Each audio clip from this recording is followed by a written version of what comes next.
اعوذ باللہ من الشیطان الرجیم بسم اللہ الرحمن الرحیم الحمد للہ کما هو اہل والصلاة والسلام علی محمد وآلہ الطیبین الطاہرین اللہم وفقنا وجمیع المشتغلین للعلم والعمل الصالح بحرمت محمد وآلہ الطیبین الطاہرین بسم اللہ الرحمن الرحیم سلسلہ معرفت انبیاء علیہم السلام، سلسلہ معرفت انبیاء پارٹ نمبر 29، اور حالات ہیں آج حضرت یعقوب علیہ السلام کے۔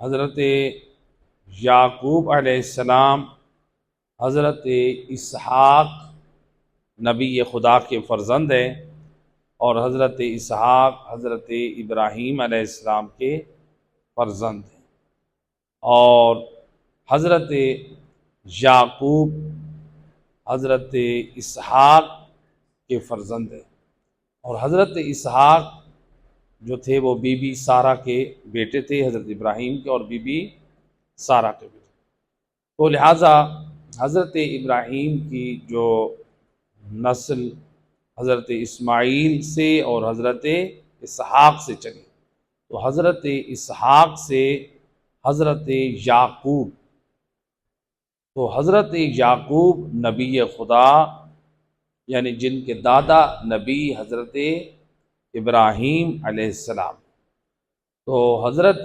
اسحاق، صلوات پڑھتے محمد اللہم صلی علی محمد۔ تو حضرت اسحاق کا ذکر سابقاً بیان ہو چکا ہے، تو حضرت یعقوب علیہ السلام، تو حضرت یعقوب علیہ السلام کے بارے میں قرآن مجید سورہ انعام میں آیت نمبر 84 میں فرمایا وَوَهَبْنَا لَهُ إِسْحَاقَ وَيَعْقُوبَ كُلًّا هَدَيْنَا، تو یعنی اس آیت مجیدہ میں کہ ہم نے حضرت ابراہیم کو کیا عطا کیا؟ اسحاق عطا کیا اور یعقوب عطا کیا، یعنی اسحاق بھی جو تھا وہ بیٹا تھا حضرت ابراہیم کا، اور یعقوب جو تھے وہ حضرت اسحاق کے بیٹے تھے، تو وہ بھی یعنی پوتے بھی بیٹے کی طرح ہوتے ہیں۔ تو یہاں پر حضرت یعقوب کا جو ہے وہ نام یعقوب رکھا گیا، تو بعض لوگ پوچھتے ہیں کہ حضرت یعقوب کا نام کیوں رکھا گیا یعقوب؟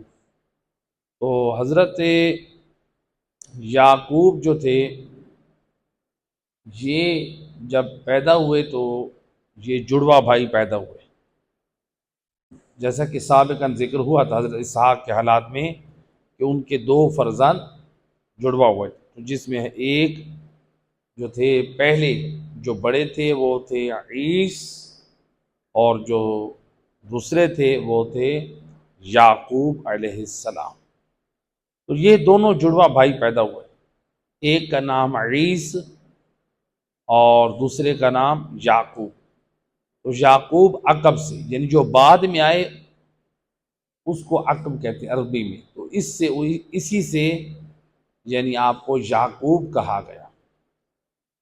تو حضرت یعقوب علیہ السلام کا لقب اسرائیل بھی ہے۔ آپ سنتے ہیں نا بنی اسرائیل، جو واقعات سنتے ہیں، انبیاء کے قصے سنتے ہیں کہ بنی اسرائیل کے زمانے میں، تو یہ بنی اسرائیل کون تھے؟ اسرائیل لقب تھا حضرت یعقوب کا، تو جو حضرت یعقوب کی اولاد ہے وہ کیا کہلائی؟ بنی اسرائیل، یعنی اسرائیل کی اولاد، تو اسرائیل لقب تھا نبی یعقوب کا۔ تو اسرائیل کے میننگ کیا ہے؟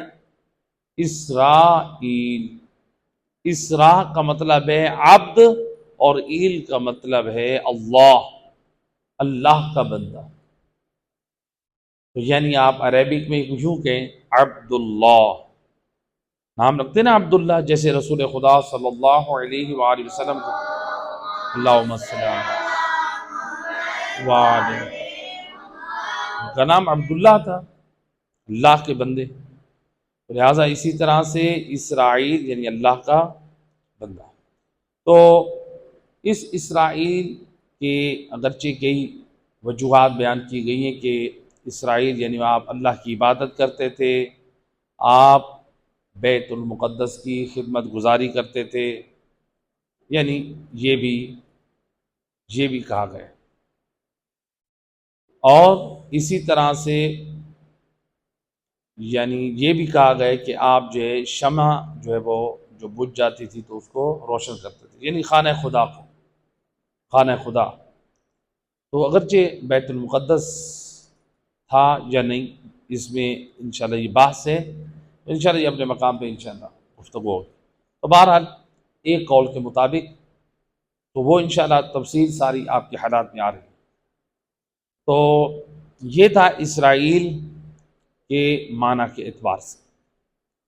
تو اب یہ جو ہے یعنی بنی اسرائیل یعنی اولاد جو حضرت یعقوب کی تھی، اس اولاد کی اولادیں جو پھیلی وہ بنی اسرائیل کہلائی، اور اس ساری اولاد کو فرعون کے مظالم سے جس نے بچایا وہ حضرت یعقوب کی اولاد میں سے حضرت موسیٰ علیہ السلام نبی خدا تھے۔ تو حضرت یعقوب کے بارے میں ملتا ہے کہ آپ کا یہ جو جڑوا بھائی تھا کون؟ عیس۔ اچھا، بعض نے ان کا نام رکھا ہے عیساد، بعض نے عیسو، بعض نے عیس۔ تو کسی کتاب میں یعنی تھوڑے سے فرق سے آ جائے تو انسان پریشان نہ ہو کہ ہم نے کسی عالم سے یا کسی سے ہم نے یہ سنا، کسی کتاب میں یوں نام پڑھا۔ تو بعض جو معصومین کی یا انبیاء کی جو ہسٹری ہے اس میں تھوڑا سا فرق کبھی کبھار آ جاتا ہے روایت کے اعتبار سے۔ تو حضرت یعقوب علیہ السلام جو تھے یہ اپنی ماں کو بڑے عزیز تھے، یعنی حضرت اسحاق بھی انہیں عزیز جانتے تھے، پیار کرتے تھے ان سے، کیونکہ حضرت اسحاق جانتے تھے کہ جو شرافت اور پاکیزگی جو نظر آ رہی ہے وہ حضرت یعقوب میں، یعنی جو ایک نبوت کے ایک منصب کے جو اہل نظر آ رہا ہے۔ تو حضرت یعقوب جو تھے وہ اپنی ماں کے بھی زیادہ قریب تھے اور باپ کے بھی۔ ملتا ہے کہ ایک مرتبہ حضرت اسحاق نے فرمائش کی کہ مجھے شکار کا گوشت کھلایا جائے، آپ نے فرمائش کی۔ تو حضرت اسحاق کا بیٹا جو عیس تھا وہ جلدی سے گیا شکار کرنے کے لیے کہ میں شکار کر کے لاؤں اور اپنے بابا کی اس خواہش کو پورا کروں، لیکن ادھر سے حضرت یعقوب علیہ السلام کو جب یہ خبر پہنچی کہ میرے بابا کا جو ہے وہ گوشت کھانے کا دل کر رہا ہے، تو آپ اپنے باپ کی تعظیم و احترام میں حضرت یعقوب نے جلدی سے بکری اپنی ذبح کی اور اس کا گوشت بھون کر تیار کر کے حضرت اسحاق کی خدمت میں فوراً لے آئے۔ اب دیکھیں یہ ہوتا ہے احترام۔ حالانکہ حضرت اسحاق نے حکم کس کو دیا تھا؟ عیس کو۔ کس کو حکم دیا ہے؟ لیکن حضرت یعقوب کو حکم نہیں دیا۔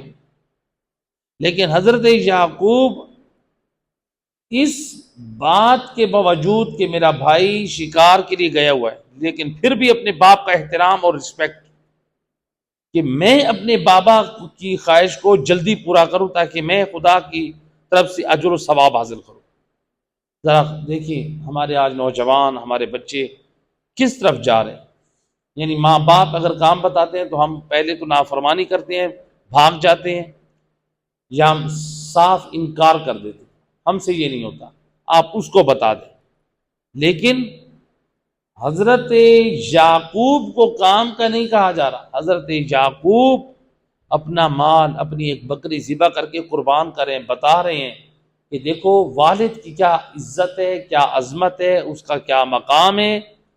والد اگر تم سے تقاضا نہیں بھی کر رہا، تم اللہ کی خوشنودی کے لیے، تم نبی کی خوشنودی کے لیے اگر والد کی تعظیم کرو گے تو خدا کی نگاہ میں تم محبوب ٹھہرو گے۔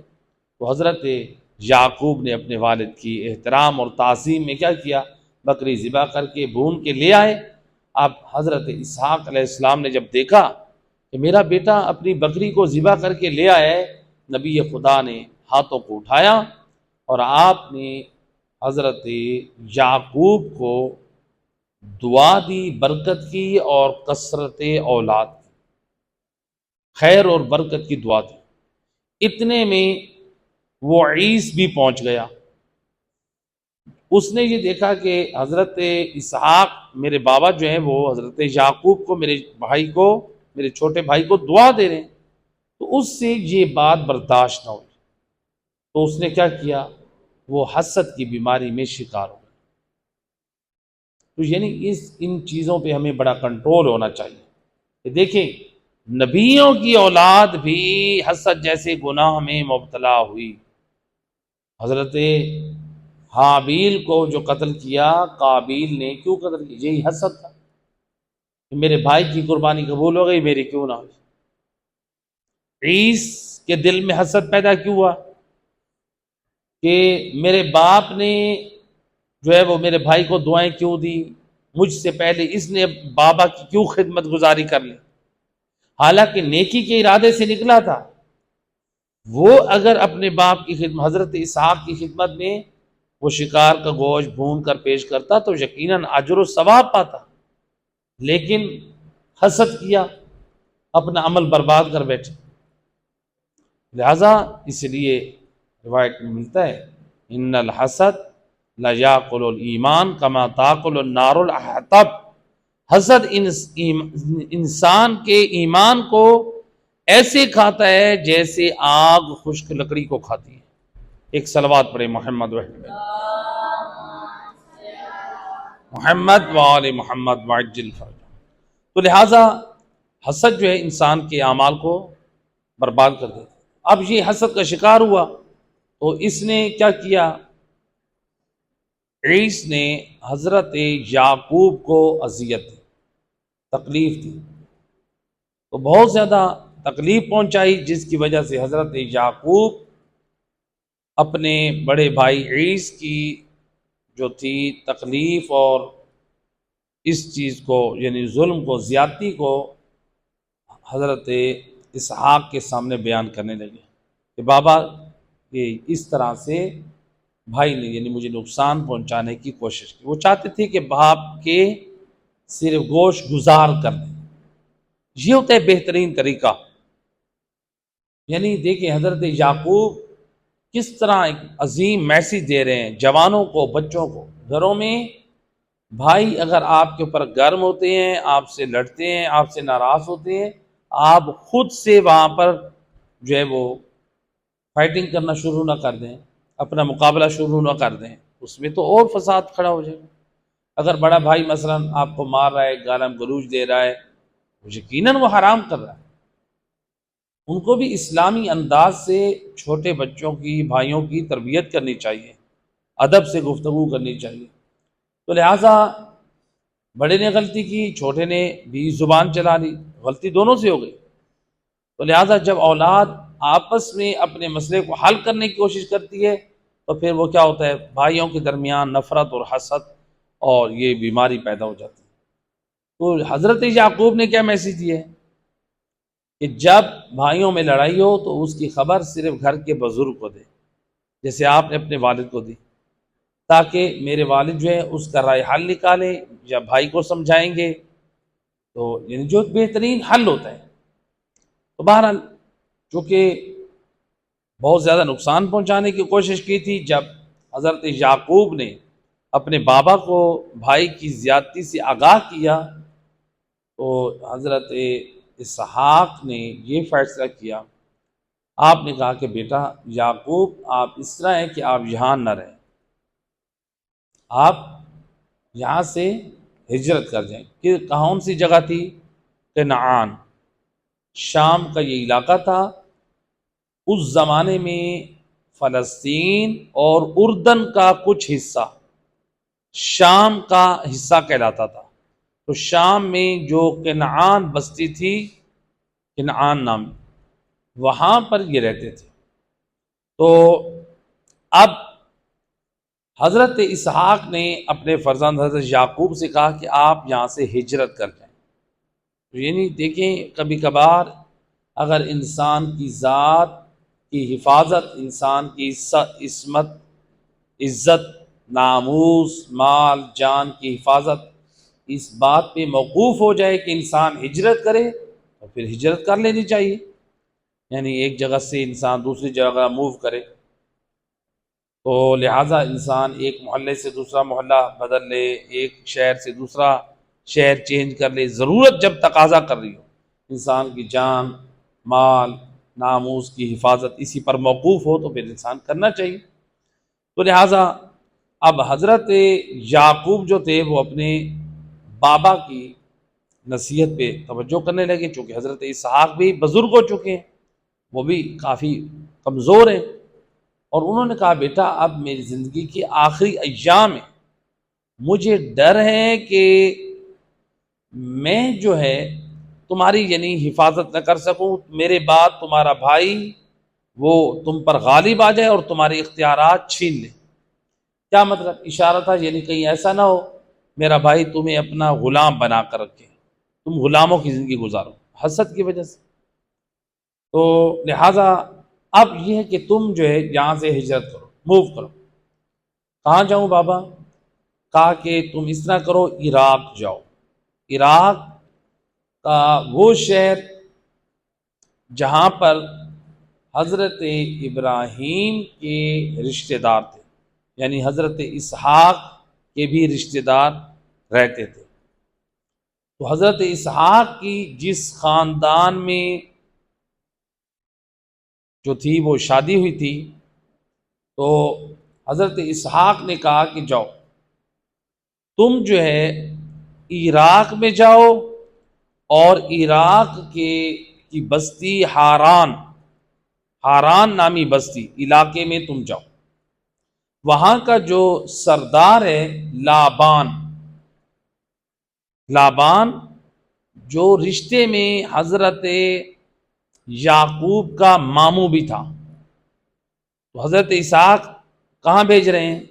حضرت یعقوب کو ننیال میں، جاؤ اپنے ننیال اپنے ماموں کے پاس جو اس وقت ہاران کے وہ حاکم اور رئیس ہیں، اور تم وہاں پر جا کر اپنی زندگی گزارو اور ان کی بیٹی سے تم شادی کرو۔ مقصد کیا تھا کہ میرا بیٹا جو ہے نا عیس، وہ اس بھائی کو نقصان نہ پہنچائے، تو جب یہ وہاں جائیں گے تو چونکہ وہاں پر اس کا ماموں سردار ہے، تو یہ شادی جب کر لے گا تو وہ گویا اس کی نصرت اور مدد ہو جائے گی، یہ تنہا نہیں رہے گا۔ یعنی دیکھیں حضرت اسحاق کس طرح اپنی اولاد کی زندگی اور ان کی دنیا اور آخرت کی کو سامنے رکھتے ہوئے فیصلہ کر رہے ہیں۔ ایسے سوچنا چاہیے ہر والدین کو، صرف ایسا نہیں ہے انسان کہے کہ میں نے اولاد پیدا ہو گئی خود پل جائیں گے، نہیں، ذمہ داری۔ لہذا کہا کہ میں بوڑھا ہو چکا ہوں، تم وہاں جاؤ اور تم اپنے ماموں کی بیٹی سے شادی کرنا اور وہیں رہنا، تاکہ اس کو ننیال کی مدد شامل حال رہے اور اس کا بھائی اس کو نقصان نہ پہنچا سکے۔ یہ ایک حکمت تھی۔ تو حکمت کے اوپر یہ جو آپ کا فیصلہ تھا، حضرت یعقوب علیہ السلام نے اپنے بابا نبی خدا کے فرمائش اور حکم پہ سفر کا آغاز کیا۔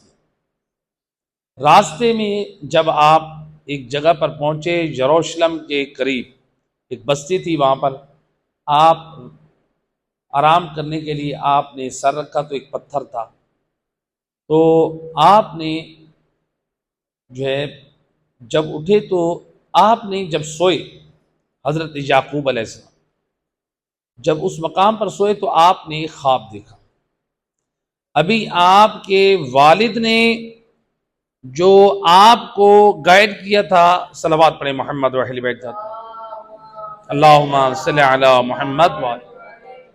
آپ کے والد نے کیا گائیڈ کیا تھا؟ آپ کہاں جائیں؟ ہاران، عراق چلے جائیں۔ اب جب آپ ہجرت کر کے آ رہے ہیں تو راستے میں آپ نے خواب دیکھا۔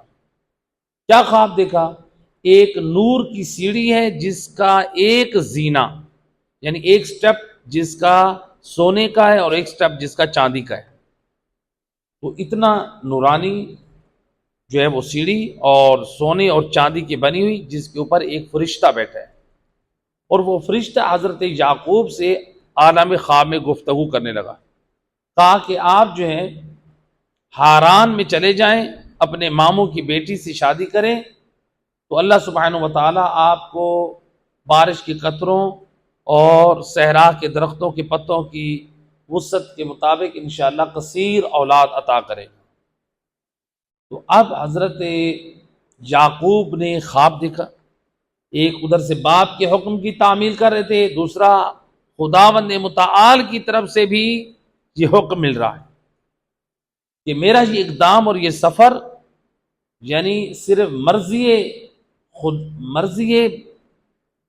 بابا اسحاق نہیں ہے، بلکہ یہاں مرضی خدا شامل حال، یعنی جو حضرت اسحاق بھی جو حکم دے رہے تھے وہ حقیقت میں یعنی وہ مصلحت کو یا یوں سمجھے کہ وہی کے آئینے میں وہ حکم دے رہے تھے۔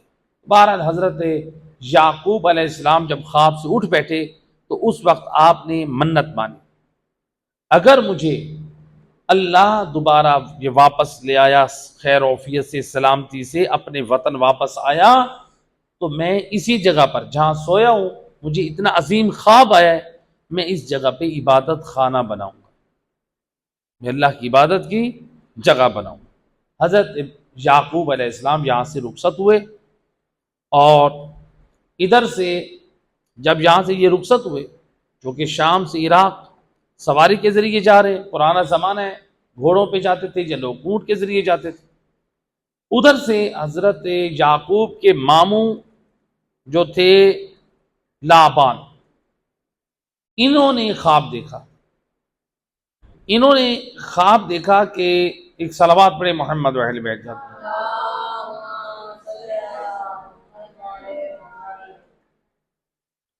تو انہوں نے خواب میں کیا دیکھا کہ تم جو ہے اپنی بیٹی اس کو دو، یعنی حضرت لابان کو یہ خواب آیا کہ کوئی ان سے یہ کہہ رہا ہے کہ تم اپنی بیٹی راحیل یا راحلہ کو اس کو دو جو لوگوں میں اتنا طاقتور ہے جو 40 آدمیوں کی طاقت رکھتا ہے۔ تمہاری بیٹی جو راحیل ہے یا راحیلہ، تاریخ میں دونوں نام ہیں، تو بہرحال راحیل، تو جو اس کا رشتہ مانگنے آئے اس شخص کو دو جو 40 مردوں کی طاقت رکھتا ہو، تو اس کو تم رشتہ دو۔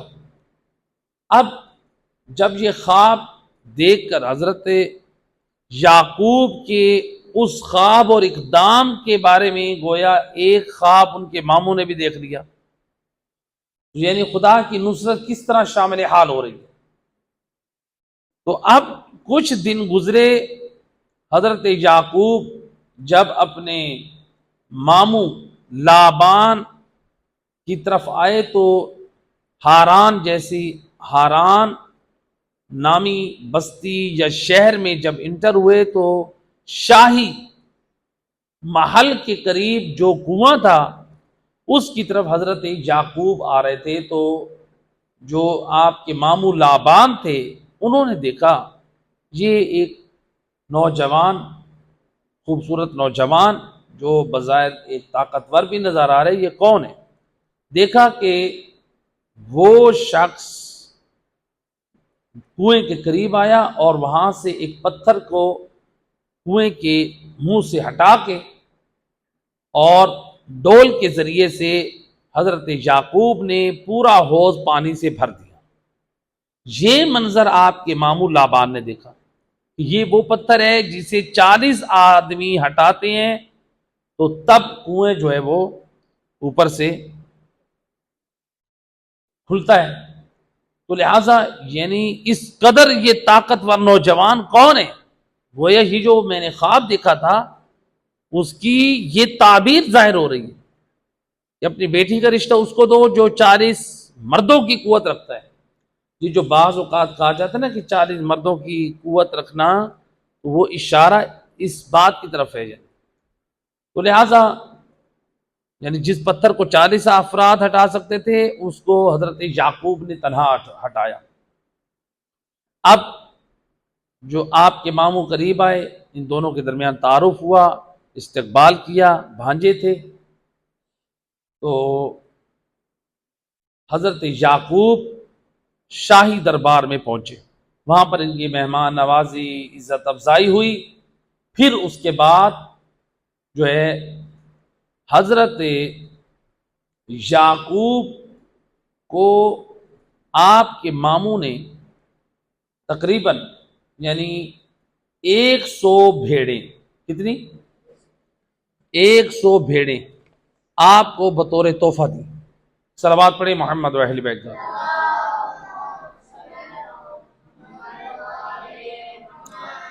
تو آپ کے ماموں نے 100 نہیں بلکہ روایت میں ہے کہ 200 بھیڑیں آپ کو دی.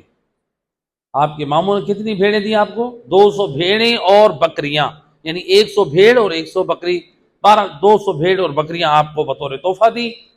اور 40 گائے دی. ماموں یعنی اپنے بھتیجے کو یعنی اتنا نواز رہے ہیں، عطا کر رہے ہیں. آپ صاحب حیثیت مالدار تھے. تو پھر اس کے بعد جو ہے حضرت یعقوب نے اپنے ماموں کی بیٹی راحیلہ سے شادی کی، نکاح کیا. اور اس کے بعد ان کی دوسری بہن لیا سے نکاح کیا. پہلی بہن کون تھی؟ اپنے ماموں زاد راحیلہ یا راحیل، دوسری لیا. یہ 2 بہنیں تھیں. تو بعد نے کہا کہ نہیں، ایک سے کی شادی پھر اس کے فوراً بعد دوسری، یعنی وہ دونوں بیویاں آپ کی حضرت یعقوب کی زندگی میں اکٹھی رہی. ایسا نہیں ہے پہلے ایک مر گئی تو پھر دوسری. جبکہ شریعت محمدی حضرت محمد صلی اللہ علیہ وآلہ وسلم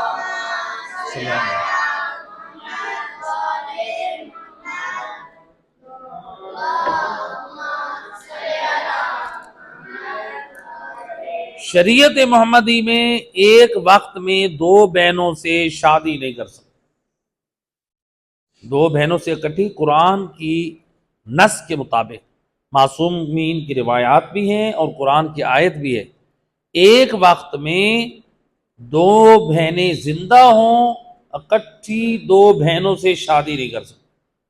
یعنی عقد دائمی بھی نہیں کر سکتے، عقد متعہ بھی نہیں کر سکتے. ایسا بھی نہیں کر سکتے ایک سے عقد دائمی کر لیں اور ایک سے عقد متعہ کر لیں. بعض لوگ یہ کوشچن کرتے ہیں، یہ بھی نہیں کر سکتے. تو لہذا فقہ شریعت محمدی میں 2 بہنیں، ہاں ایک بہن فوت ہو جائے تو پھر اس کی وفات کے بعد اس کی جو بیوی ہے اس کی بہن سے شادی کر سکتے ہیں شریعت محمدی میں. لیکن اگر کسی شخص نے اپنی وائف کو طلاق دی ہے، اگر دی ہے طلاق کے بائن، یعنی اس نے صرف نکاح کیا ہوتا، ایک اپنی زوجہ کو طلاق دی، طلاق دینے کے بعد دوسرے لمحے میں وہ اپنی جو پہلے سالی تھی اسی سے نکاح کر سکتا ہے، شادی کر سکتا ہے. جس سے صرف ایک لڑکی سے نکاح ہوا تھا اس کو طلاق دے دی، اس لڑکی کی عدت نہیں ہے. جس لڑکی سے صرف نکاح ہو اس کو طلاق دی جائے، اس کو طلاق ملنے کے بعد اس کی عدت نہیں ہے. ایک لمحے میں یعنی ادھر سے شرعی طریقے کے مطابق صیغہ طلاق جاری ہوا، دوسرے لمحے میں صیغہ نکاح جاری کیا جا سکتا ہے کسی اور شخص کے ساتھ. یہ ایک اہم مسئلہ ہے، عام طور پہ لوگ پوچھتے ہیں. تو لہٰذا اگر کسی شخص نے کسی کو اپنی بیوی کو طلاق دی ہے، یعنی اس کے ساتھ حقوق زوجیت ادا کر چکا ہے، اس کو طلاق دی ہے، ابھی وہ عدت کے ایام میں، جو عدت ہے طلاق کی اس کے لیے کہ 3 مرتبہ وہ نجاست سے پاک ہوگی، تو پھر جا کے اس کی عدت ختم ہوگی۔ ابھی وہ عدت میں ہے، عدت کے ایام چل رہے ہیں، تو کیا بیوی کو طلاق دینے کے بعد عدت کے ایام اس کے چل رہے ہوں، کیا کوئی شخص اپنی سالی سے شادی کر سکتا ہے؟ نہیں کر سکتا۔ عام طور پہ لوگ سمجھتے ہیں کہ ہم نے تو طلاق دے دی، ہماری بیوی تو اب وہ ہماری بیوی نہیں رہی۔ نہیں، وہ آپ کی ابھی بھی بیوی ہے جب تک طلاق کی عدت ختم نہیں ہوگی، کیونکہ رجوع کرنے کا تو حق ہے۔ یہ اور بات ہے، ہمارے معاشرے میں جیسی طلاق ملتی ہے لوگ اس کو مار پیٹ کے یا ویسے گھر سے باہر نکال دیتے ہیں، حالانکہ شریعت کا فقہ ہے امام جعفر صادق علیہ السلام نے اللہم صلی علی محمد وعلی، جس خاتون کو طلاق رجعی مل جائے اس کو گھر سے باہر نکالنا حرام ہے مرد کے لیے، وہ مرد کے گھر میں رہے اور وہ حتیٰ کہ مرد کے سامنے بنا اور سنگار کرے جس خاتون کو طلاق رجعی ملی ہے، تاکہ مرد کے دل میں اس کے لیے دوبارہ رغبت پیدا ہو اور ان کے درمیان صلح و صفائی ہو جائے۔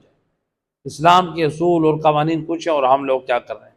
تو بہرحال جس خاتون کو طلاق رجعی مل جائے جب تک عدت ختم نہیں ہوگی اس وقت تک وہ سالی سے شادی نہیں کر سکتا۔ تو لہٰذا شریعت ابراہیمی میں جائز تھا ایک وقت میں 2 بہنوں کو جمع کرنا۔ تو حضرت یعقوب کی جو تھی بیویاں، یعنی کس کی؟ لابان، ماموں کی 2 بیٹیاں، ایک کا نام راحیلہ اور دوسری کا نام لیا، یہ دونوں بہنیں تھیں، دونوں جو ہیں آپ کی ایک ہی وقت میں بیویاں تھیں۔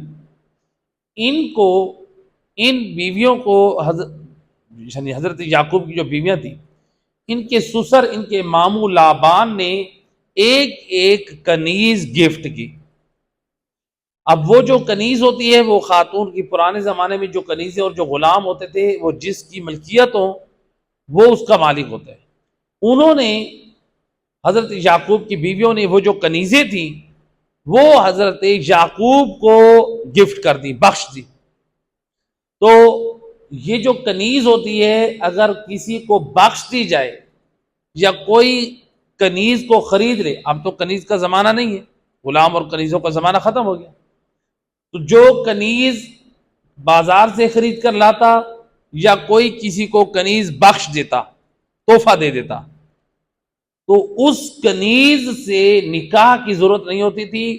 کنیز خریدنے سے یا کنیز تحفے میں وصول کرنے سے وہ خاتون، وہ کنیز مرد کی بیوی بن جاتی تھی، وہ اس کے لیے حلال ہوتی تھی۔ تو اب حضرت یعقوب کی جو 2 بیویاں تھیں راحیلہ اور لیا، ان دونوں کو ایک ایک اپنے والد کی طرف سے ایک ایک کنیز ملی گفٹ کے طور پہ، انہوں نے اپنے شوہر حضرت یعقوب کو گفٹ کی۔ تو اب حضرت یعقوب کی کتنی بیویاں ہو گئی؟ 4 بیویاں ہو گئی، 2 جو ماموں کی بیٹیاں اور 2 کنیزیں، تو یہ 4 بیویاں ہو گئی۔ تو جو کنیزیں تھیں ان کنیزوں میں سے ایک کا نام تھا بلہا اور دوسری کا نام تھا زلفا، زلفا اور بلہا، تو لہٰذا ایک تھی راحیلہ یا راحیل، دوسری کا نام تھا لیا، تیسری کا نام تھا زلفا، چوتھی کا نام تھا بلہا۔ یہ 4 بیویاں تھیں، یعنی جن میں 2 ماموزات تھیں اور 2 کنیز تھی۔ تو ان میں سے اللہ سبحانہ و تعالیٰ نے حضرت یعقوب کو 12 بیٹے اور 1 بیٹی عطا کی۔ صلوات پڑھیں محمد و اہل بیت۔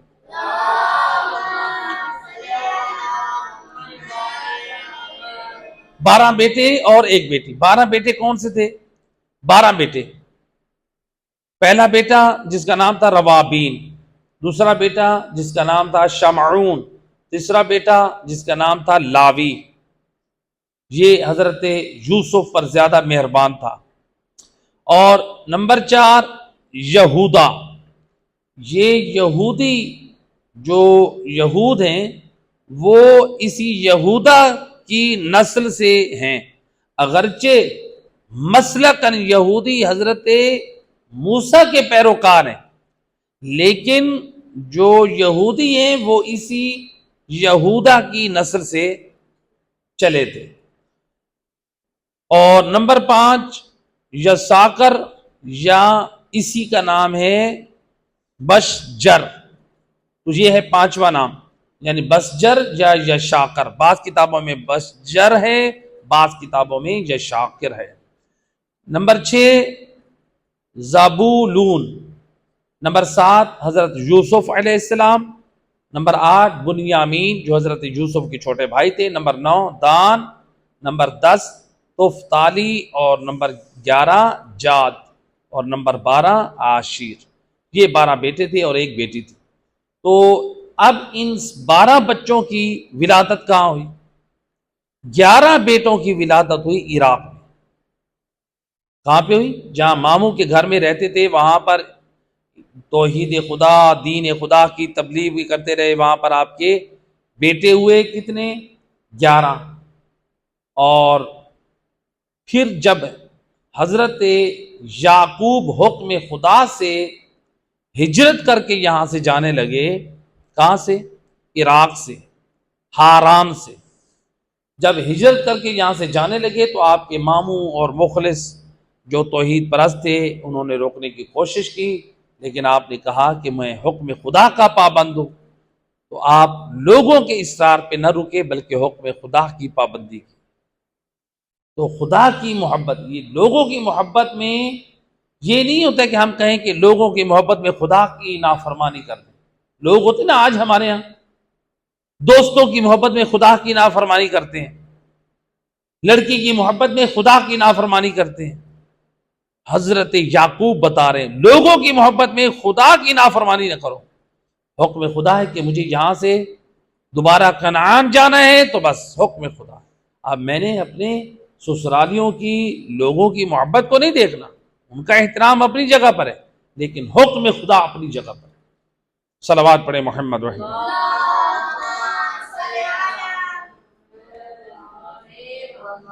تو لہٰذا آپ جب یہاں سے رخصت ہونے لگے تو کتنا عرصہ یہاں رہے اپنے ماموں کے پاس؟ 20 سال۔ کتنا عرصہ رہے؟ 20 سال حضرت یعقوب علیہ السلام جو تھے وہ یہاں پر ٹھہرے۔ 20 سال رہنے کے بعد آپ واپس کنعان جب جانے لگے، یعنی فلسطین، شام، تو اس وقت پھر آپ کے ماموں آپ کو بھیڑ بکریاں کا ریوڑ لے کر آپ کے پاس آئے اور ذات راہ آپ کے پاس لے کر آئے، تو یعنی آپ کو بطور تحفہ پیش کیا۔ کس کو؟ حضرت یعقوب کو، یعنی اپنے داماد کو ایک بھیڑ بکریوں کا ریوڑ بھی پیش کیا اور ذات راہ بھی ان کو دیا۔ اب حضرت یعقوب علیہ السلام یہاں سے رخصت ہو گئے۔ رخصت جب ہوئے تو اب حضرت یعقوب سفر کر رہے ہیں، راستے میں ایسی بستی میں پہنچے جس بستی میں ان کے بھائی، جو بڑے بھائی تھے، جڑوا بھائی، کیا نام تھا ان کا؟ عیس، وہ اس بستی میں رہتے تھے۔ تو انہوں نے لوگوں سے پوچھا کون ہے، یعنی یہ اتنا بڑا جو قافلہ ہے یہ جو جا رہا ہے، چونکہ حضرت یعقوب علیہ السلام اپنے بیویوں اور اپنے بچوں کے ساتھ جا رہے تھے، تو ایک بہت بڑا قافلہ جا رہا تھا کنعان کی طرف، یہ کون ہے؟ تو کسی نے بتایا کہ یہ جو ہے فرزند اسحاق یعقوب جا رہے ہیں، یہ یعقوب اپنی آل اولاد کے ساتھ کنعان موو ہو رہے ہیں۔ تو ان کو، عیس کو، اپنے 20 سالہ پرانا وہ واقعہ یاد آیا کہ میں نے اپنے بھائی کے ساتھ کیا زیادتی کی تھی، اور میرے والد نے میرے بھائی کو پھر ان کے ننیال بھیج دیا تھا۔ تو اب ان کے جو بھائی تھے، عیس، حضرت یعقوب کی جو بھائی تھے، انہوں نے کیا کیا؟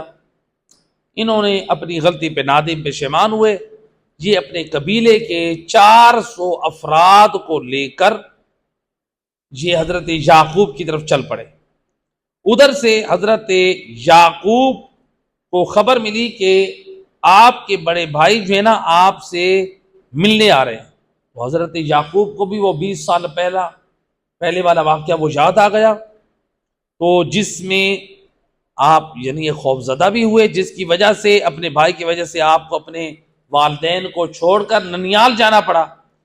تو ایک جب یہ آپ کے اندر یہ حالت تھی کہ اب کیا ہوگا، کہ جس بھائی کی وجہ سے میں نے والدین کو اور وطن کو چھوڑا، آج اس بھائی سے سامنا ہو رہا ہے، اللہ خیر کرے۔ تو ایک فرشتہ آیا آپ کی خدمت میں اور اس نے کہا کہ یا نبی اللہ، آپ پریشان نہ ہوں، اللہ آپ کے ساتھ ہے، تو آپ اپنے بھائی کی استقبال کی تیاری کریں، آپ گھبرائے نہیں، پریشان ہو، ان اللہ معک، اللہ آپ کے ساتھ، آپ اپنے بھائی کی استقبال کی تیاری کریں۔ تو حضرت یعقوب نے اس بھائی کے لیے جس نے آپ کے اوپر زیادتی کی تھی، ظلم کیا تھا، جس نے حسد کیا تھا، جس بھائی کی وجہ سے آپ نے والدین کو چھوڑا، وطن کو چھوڑا، 20 سال دور رہے، حضرت یعقوب علیہ السلام نے اپنے ریوڑ سے سب سے خوبصورت موٹی تازی بھیڑیں اور بکریاں دیں اور اپنے بھائی کے استقبال کے لیے اس جگہ جا کھڑے ہوئے جس سے 20 سال پہلے لڑائی ہوئی تھی۔ یہ ہوتا ہے دین اور اسلام، کہ نبی خدا نے سب کچھ اپنے عمل سے بتایا۔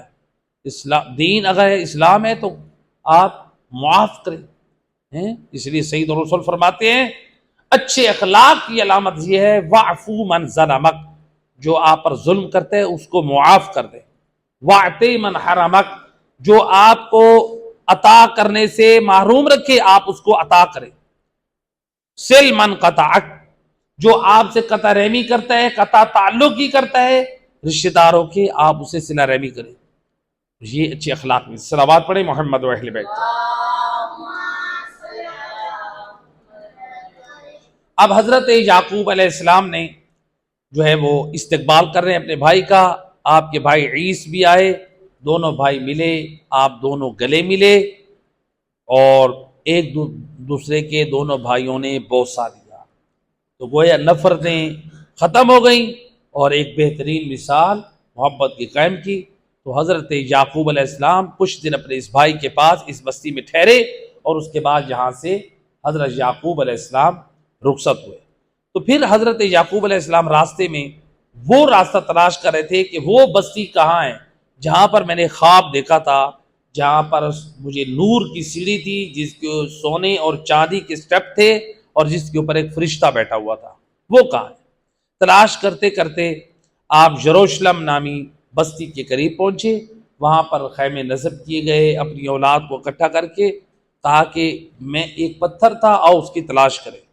اس پتھر کی جو ایک نشانی کے طور پہ کہ یہاں پہ جو میں نے منت مانی تھی کہ اگر میں سلامتی کے ساتھ اپنے وطن واپس آیا تو میں کیا کروں گا، اس جگہ پہ اللہ کی عبادت کی جگہ بناؤں گا، عبادت خانہ بناؤں گا۔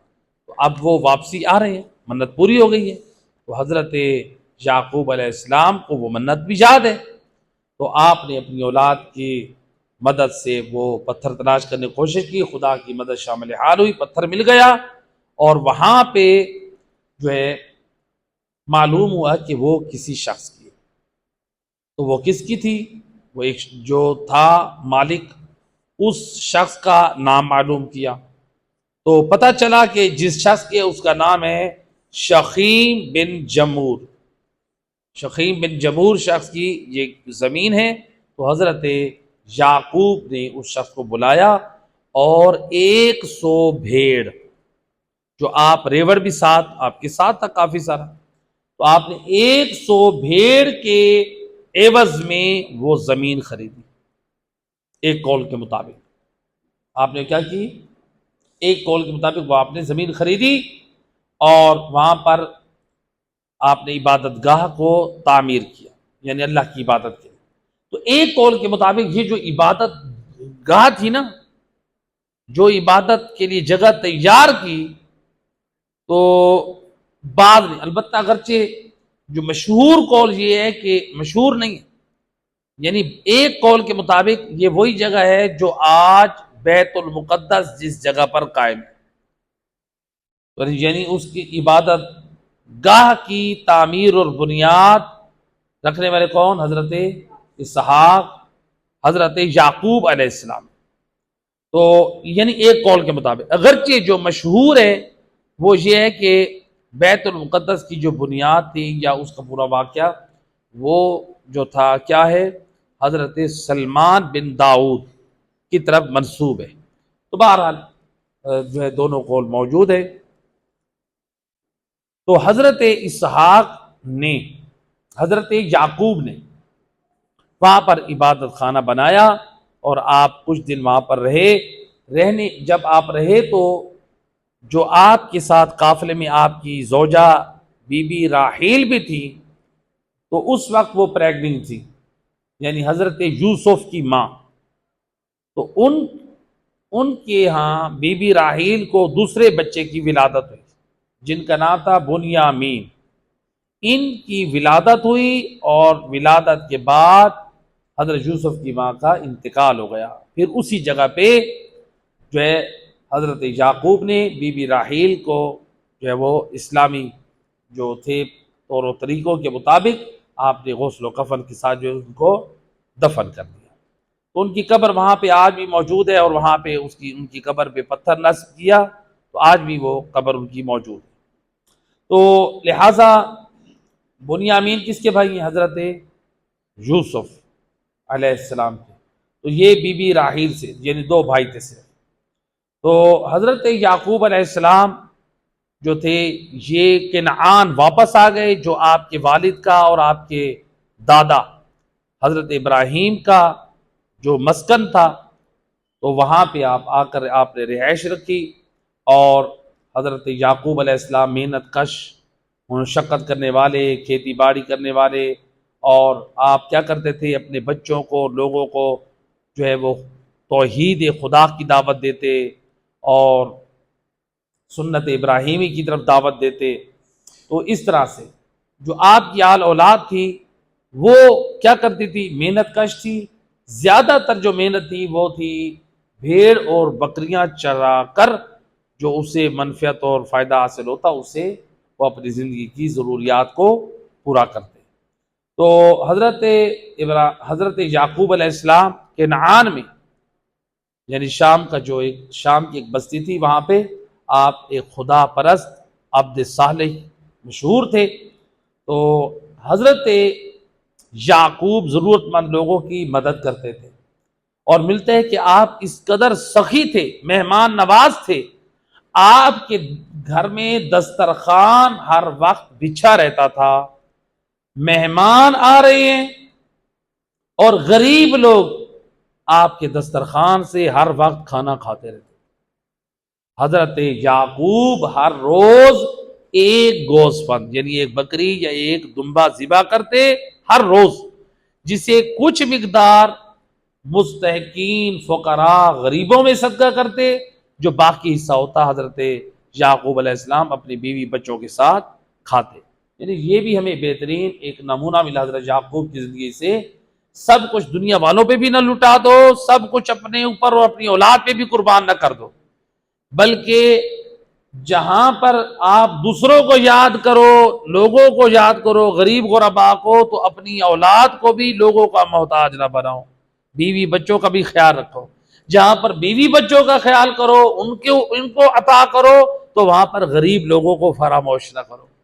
تو حضرت یعقوب کی زندگی میں دونوں چیزیں تھیں، غریب لوگوں کی بھی جو تھی ہمدردی تھی، ان کے بھی حق کی ادائیگی کر رہے تھے، بیوی اور بچوں کی بھی حقوق کی ادائیگی کر رہے تھے۔ اور امام جعفر صادق علیہ الصلوۃ والسلام، اللہم صلی علی محمد، امام فرماتے ہیں جو شخص چاہتا ہے کہ اس کا رزق وسیع ہو، وہ اپنی آل اولاد پر، یعنی اولاد پر، بیوی پر وہ کیا کرے؟ وسعت کرے خرچے میں۔ تو وہ کرے گا، وسعت کرے گا، وسعت دے گا ان کے اخراجات میں، تو پروردگار اس کے رزق میں وسعت دے گا۔ تو بہرحال حضرت یعقوب علیہ السلام کی یہ ایک سخاوت تھی۔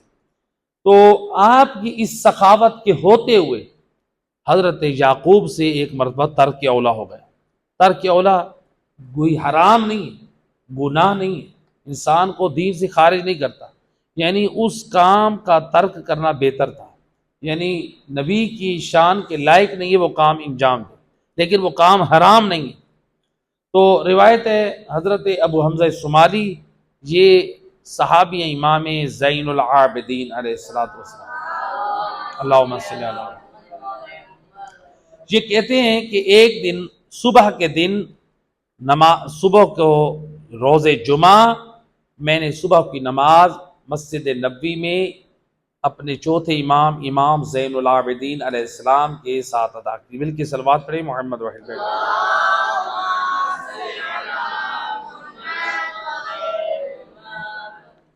امام کے ساتھ ادا کی۔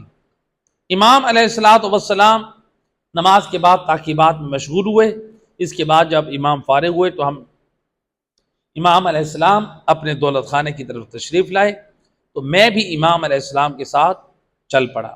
جب امام کے دروازے پہ پہنچا تو امام علیہ السلام نے اپنے دروازے کی کنیز، امام اپنے دروازے پہ کنیز کو یہ پیغام دے رہے ہیں۔ کیا پیغام دے رہے ہیں؟ امام فرماتے ہیں، اے کنیز، آج یوم جمعہ ہے، آج کوئی شخص بھی سوالی اگر دروازے پہ آئے تو اس کو خالی نہ جانے دینا۔ امام علیہ السلام فرماتے۔ تو ابو حمزہ کہتے ہیں، میں نے کہا فرزند رسول، یہ کیا آپ نے کیسا حکم دے دیا ہے؟ آج جمعہ کا دن ہے، کوئی بھی سوالی دروازے سے خالی نہ جائے۔ ہو سکتا ہے کتنے لوگ غیر مستحق ہوں، کچھ لوگ ضرورت مند آئیں گے نا، کچھ لوگ ایسے بھی ہوتے ہیں جو عادت بناتے ہیں، جیسے آج ہمارے معاشرے میں کتنے پروفیشنلز لوگ ہیں۔ بعض لوگ ہیں جو بھتہ خوروں کی طرف سے وہ بھیک مانگتے ہیں، بعض لوگ ہیں پروفیشنلز ہیں، تو لہٰذا اس لیے بعض فقہا فرماتے ہیں جو پروفیشنلز ہیں یا بھتہ خوروں کی طرف سے آ رہے ہیں، آپ ان کے ساتھ کوآپریٹ نہ کریں، ان کو صدقہ نہ دیں، بلکہ آپ ان کے ظلم میں ان کی مدد کر رہے ہیں۔ جب آپ کو پتہ چل رہا ہے بھتہ خوروں کے ساتھ، یہ بھیک مانگنے والے بھتہ خوروں کے ساتھ کوآپریٹ کرتے ہیں، آپ کا وہ بھیک دہشت گردوں کو یا برے لوگوں کو کے لیے مدد بنتا ہے، پھر ایسے لوگوں کو ہمیں نہیں دینا چاہیے۔ جب انسان کو یہ احتمال ہو، اطمینان ہو، یقین ہو، پھر ایسے لوگوں کو صدقہ دینا حرام ہے۔ بات سمجھ آ رہی ہے؟ اس بات کا آپ کو یقین ہو گیا۔ یا پھر یہ جو پروفیشنلز ہیں، جو آپ کو یقین ہے کہ یہ مستحق نہیں، تو اب اس روایت سے بھی یہی استفادہ ہو رہا ہے، یعنی اگر آپ کو علم ہے کہ مستحق ہے تو اس کو خالی نہ جانے دیں، اگر آپ کو علم نہیں ہے تو پھر آپ احتیاط پر عمل کریں۔ ہو سکتا ہے کہ اس میں کوئی مستحق ہو، آپ کو علم نہ ہو، لیکن جب آپ کو علم ہے کہ یہ لوگ پروفیشنلز ہیں، بھتہ خور ہیں، پھر ان سے آپ اجتناب کریں، پھر مستحق لوگوں کو آپ دیں۔ تو بہرحال امام علیہ السلام نے اس کے جواب میں ابو حمزہ سماری سے کہا کہ آپ نے فرمایا کہ دیکھو، صلوات پڑھیں محمد واحد بیت جاتا۔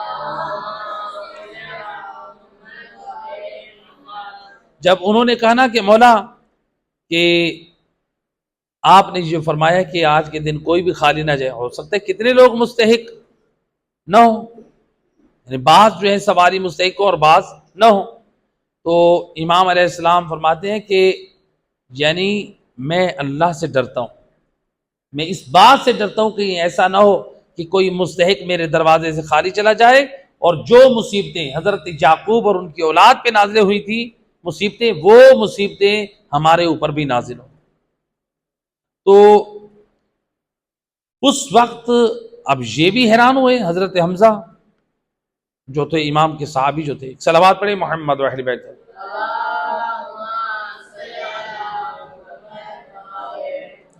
تو آپ نے فرمایا کہ سوالی کو ضرور دو، سوالی کو ضرور دو، اور پھر آپ نے فرمایا یا ابا حمزہ، اے ابو حمزہ سمادی، حضرت یعقوب ہر روز ایک گوسفند یعنی ایک بکری یا آپ بھیڑ کو ذبح کرتے تھے، اور کچھ حصہ مستحقین کو، غریب لوگوں کو دیتے تھے، اور کچھ اپنی اہل و عیال اور بچوں کے لیے رکھتے تھے۔ بہترین تقسیم یہی ہے، انسان اپنوں کو بھی یاد رکھے، غریب اور مستحق لوگوں کو بھی انسان یاد رکھے۔ تو کہا کہ ایک رات کو شب جمعہ کو، اب دیکھیں روایت کو، امام فرماتے ہیں ایک شب جمعہ کو حضرت یعقوب علیہ السلام اپنی آل اولاد کے ساتھ بیٹھ کے روزہ افطار کر رہے تھے، ان کے دروازے پہ ایک سوالی آیا، اس نے سوال کیا میں بھوکا ہوں، میرے حال پہ رحم کرو، مجھے کھانا کھلاؤ، تو کسی تک ان کی آواز نہ پہنچی، تو لہٰذا سب اپنے روزہ افطار کرنے میں مصروف تھے۔ وہ سوالی بار بار سوال کرتا رہا اور وہ واپس چلا گیا، اور وہ سوالی اس نے اللہ سے شکوہ کیا کہ میں یعقوب نبی کے دروازے سے خالی جا رہا ہوں، اور وہ بھوکا سو گیا۔ اگلا دن بھی اس نے روزے سے صبر سے گزارا اس نے، اور حضرت یعقوب علیہ السلام اور ان کی اولاد یہ سیر ہو کر کھا کر سوئی، اور سیروں کی سوئی، جبکہ ان کے گھر میں وہ جو کھانا رات کو کھا رہے تھے اس میں سے کچھ بچ گیا، وہ پڑا بھی رہا۔ اب اللہ سبحانہ و تعالیٰ کو یہ بات پسند نہ آئی کہ میرے نبی کے دروازے سے ایک سائل خالی چلا جائے۔ ٹھیک ہے، آپ لوگ افطار روزہ کر رہے ہیں، تو جہاں اپنی اور آپ اولاد کی فکر ہے، توجہ ہے، وہاں پہ دروازے پہ بھی فکر ہونی چاہیے۔ تو بہرحال یہ ترک اولا تھا، یہ حرام نہیں، چونکہ روایت میں یہ ہے کہ آپ تک آواز نہ پہنچی، تو لہٰذا اس میں بھی یعنی اللہ سبحانہ و تعالیٰ جو ہے ایک قسم کے ہمیں میسج یعنی پیغام دینا یہ چاہ رہا ہے کہ دیکھو کہ حضرت ابراہیم علیہ السلام ایک سائل کہ واپس جانے پہ ایک آزمائش میں مبتلا ہو گئے، حالانکہ وہ نبی خدا ہے۔ دیکھو تمہارے اوپر حالانکہ وہ حرام نہیں تھا، وہ ترک اولا تھا، وہ آزمائش میں مصیبت میں مبتلا ہو گئے، تو دیکھو تم بھی مصیبتوں میں مبتلا ہو سکتے ہو جب تم حرام کاموں کو انجام دو گے۔ جو انبیاء پر آزمائش آتی ہے نا، وہ اس لیے نہیں آتی، اللہ تعالیٰ ان کو آزمانا نہیں چاہتا، اللہ جانتا ہے یہ میرے انبیاء کتنے پاک صاف اور پاکیزہ ہے، پھر ان کے اوپر آزمائشیں کیوں آتی ہیں، تکلیفیں کیوں آتی ہیں؟ دیکھیں امتحان دو طرح سے ہوتا ہے۔ ایک امتحان یہ ہوتا ہے کہ جیسے ہمارے یہاں امتحان ہوتا ہے، ہم کیوں امتحان لیتے ہیں؟ ہم امتحان لیتے ہیں بچوں کا، یا اسکول کالج میں یونیورسٹی میں اسٹوڈنٹس کا، اس میں سالانہ یہ رزلٹ ہوتا ہے کہ دیکھو اس میں کون بچے کامیاب ہیں پڑھنے والے ہیں، کون جو ہے وہ نالائق بچے ہیں، ایسے کہ نہیں ہے؟ ایک امتحان اس طرح سے ہوتا ہے۔ کیا انبیاء کا امتحان ایسا ہے؟ ائمہ ہدی علیہ السلام کا امتحان ایسے نہیں؟ پھر ان کا امتحان کیسا ہے؟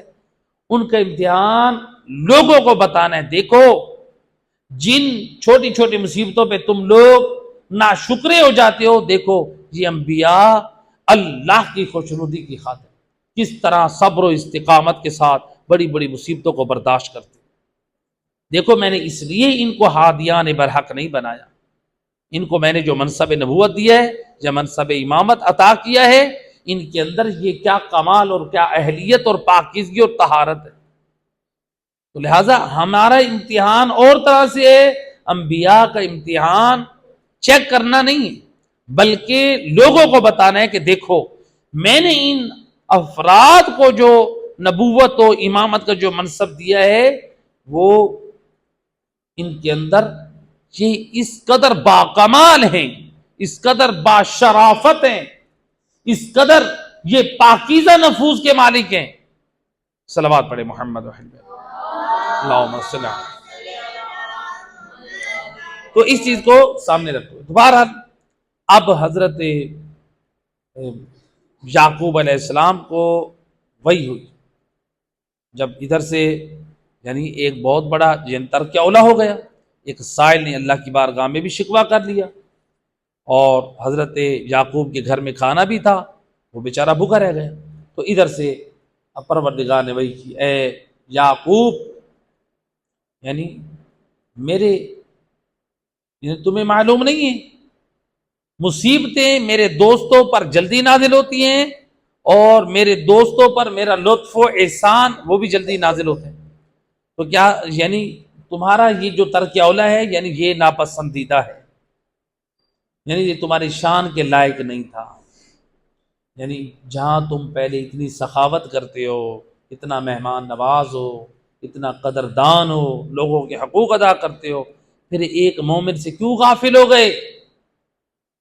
تو دیکھیں یعنی خدا ایک مومن سے بھی، جو مومن حضرت یعقوب کے دروازے پہ آیا تھا، اس ایک مومن سے یعنی جو ہے اس کی بھوک کو دور نہیں کر سکے، حالانکہ عمدن نہیں تھا، حضرت یعقوب نے عمدن وہ غافل نہیں تھے، تو پروردگار ایک مومن سے کہ حق کو ادا نہ کرنے کو جب اتنا ناپسند کر رہا ہے، بتائیں جن لوگوں کو معلوم ہو ہمارے ہمسائے میں کتنے لوگ غریب ہیں، کتنے لوگ بھوکے ہیں، کتنے لوگ ضرورت مند ہیں، ان لوگوں کی مدد نہیں کرتے، وہ خدا ایسے لوگوں سے کتنا ناراض ہوتا ہو۔ وہ شخص، اس شخص کے بارے میں تو حضرت یعقوب جانتے ہی نہیں۔ اللہ تعالیٰ اس میں بھی ایک میسیج اور پیغام دے رہا ہے، اے مال والو سمجھ جاؤ، عقل سے کام لو، غفلت سے باہر آ جاؤ، لہٰذا اپنے ارد گرد نگاہ کریں، اہل ایمان، مومنین، غریب لوگوں کے جو حقوق ہے ہمارے اوپر ان کو ادا کریں۔ صلوات پڑھیں محمد وعلى آله۔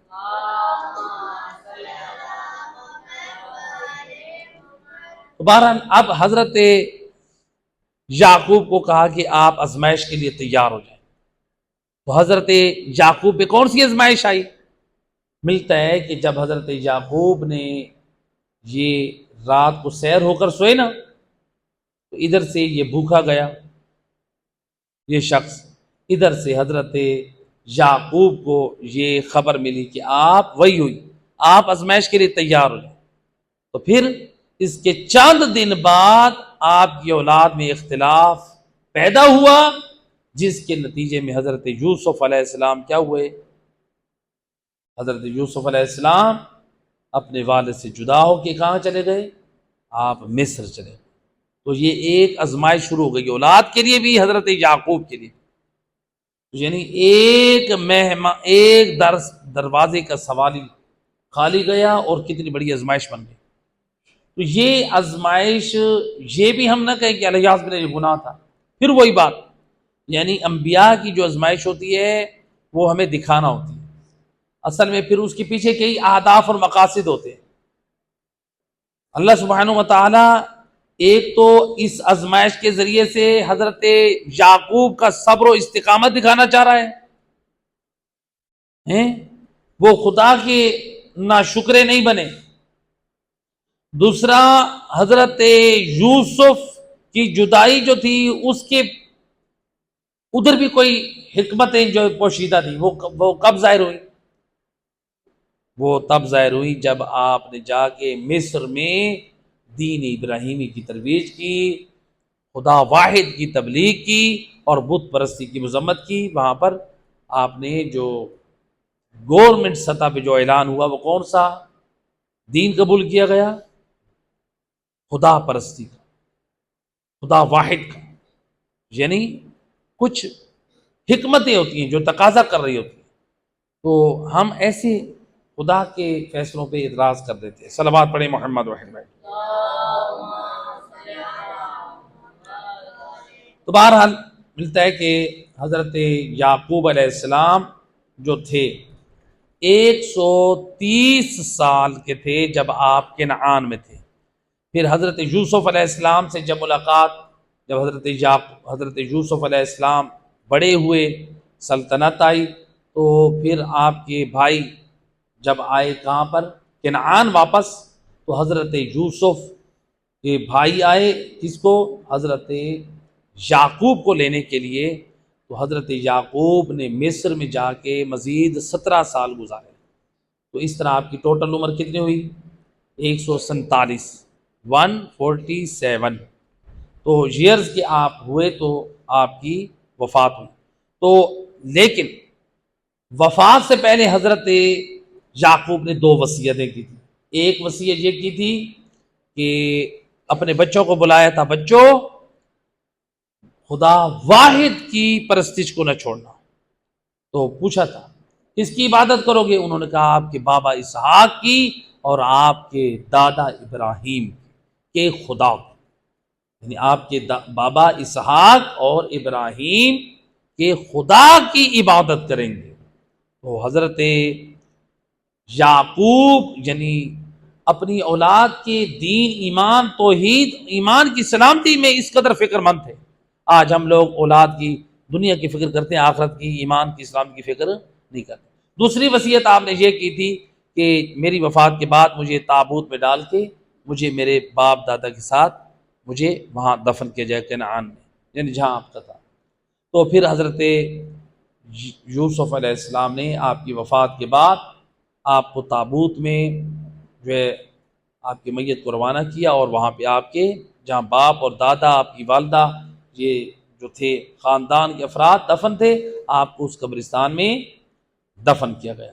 تو اس تابوت میں جب حضرت یعقوب کا تابوت مصر سے آئے نا یہاں پہ فلسطین میں، تو اس کے بعد پھر یہودیوں میں یہ ایک رواج پڑ گیا کہ وہ بھی اپنی میتوں کو وہ کیا کرتے ہیں، تابوت میں ڈال کے وہ فلسطین میں اپنے قبرستانوں میں لے کر آتے ہیں دفن کرنے کے لیے۔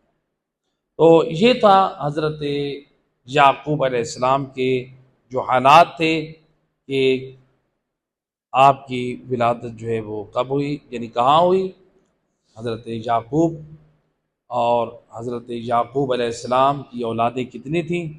تو بہرحال اس کے بعد جو ہے آگے حالات انشاءاللہ یہ مکمل، یعنی جو حضرت یعقوب علیہ السلام کے حالات تھے، ہمارا جو اگلا جو سلسلہ ہے وہ حضرت یوسف علیہ السلام کے حالات کا آغاز ہوگا۔ تو اس میں پھر حضرت یعقوب علیہ السلام کی جو واقعات آئیں گے وہ در حقیقت حضرت یوسف کی زندگی سے تعلق رکھیں گے۔ ایک صلوات پڑھیں محمد پروردگار بحق محمد و اہل بیت